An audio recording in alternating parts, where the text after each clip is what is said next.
కాంగ్రెస్ ప్రభుత్వం మార్పు మార్పు మార్పు అని చెప్పి ఊదరగొట్టి ప్రజలకు హామీలిచ్చి అధికారంలోకి వచ్చి 2 ఏళ్లయి ఏం జరిగింది ఏం ఒరిగింది అంటే 3 జరుగుతున్నాయి. కూల్చివేతలు, పేల్చివేతలు, ఎగవేతలు. గంతే. ఈ ప్రభుత్వం ఏందా అంటే కట్టే కొట్టే తెచ్చే అని చెప్పినట్టు కూల్చివేతలు, పేల్చివేతలు, ఎగవేతలు. కూల్చివేతలు హైడ్రాన్ పెట్టి పేదోళ్ళ ఇల్లు కూలగొట్టుడు. మొత్తం ఆల్విన్ కాలనీకి వెళ్ళి మొదలు పెడితే అన్ని బస్తీలలో ఇల్లు కూలగొట్టుడు తప్ప ఒక్క హైదరాబాద్ లో ఒక ఇటుక పెట్టింది లేదు, ఒక ఇల్లు కట్టింది లేదు. ఇందిరమ్మ పేరు చెప్పుకొని బతుకుడు తప్ప ఒక్కటంటే ఒక్కటి మంచి పని మాత్రం గరీబోళ్లకు చేసింది లేదు ఈ ప్రభుత్వం వచ్చినాక. రెండోది పేల్చివేతలు. ఈ లంగలే ఈ కాంగ్రెస్ వాళ్ళే ఆ కాళేశ్వరంలో ఉన్న మేడిగడ్డ బ్యారేజ్ని వీళ్ళే వెలిచింది. తర్వాత ఇప్పుడు మన చెక్ డ్యాములు వెలుస్తున్నారు. ఒకటి కాదు 2-3 వెలిచిండ్రు ఇప్పటికే. కేసీఆర్ గారేమో కడితే ఈ దరిద్రులు వచ్చిన తర్వాత పేల్చి పారేస్తున్నారు చెక్ డ్యామ్.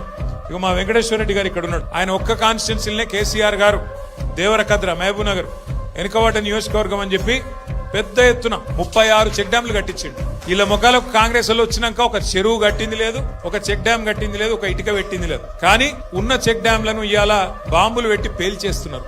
ఎందుకంటే కాంగ్రెస్ వాళ్ళకు ఇసుక తోడుకొని కష్టమైతుందంట. ఇసుక తోడుకొని దొంగతనంగా అమ్ముకునేందుకు కష్టమైతుందంట. నీళ్లు ఆగితే ఇసుక తీయరాదు కదా, అందుకే నీళ్లు ఆగకుండా చేసి చెక్ డ్యాములు పేల్చేసి ఇసుక తవ్వుకొని దొంగతనంగా అమ్ముకొని మరి ఢిల్లీకి కప్పం కట్టాలి కదా, ఆ పని చేస్తున్నారు. అందుకే మేము అంటున్నాం ఎగవేతలు, కూల్చివేతలు, పేల్చివేతలు తప్ప ఈ 2 ఏళ్లలో సాధించిందేం లేదు.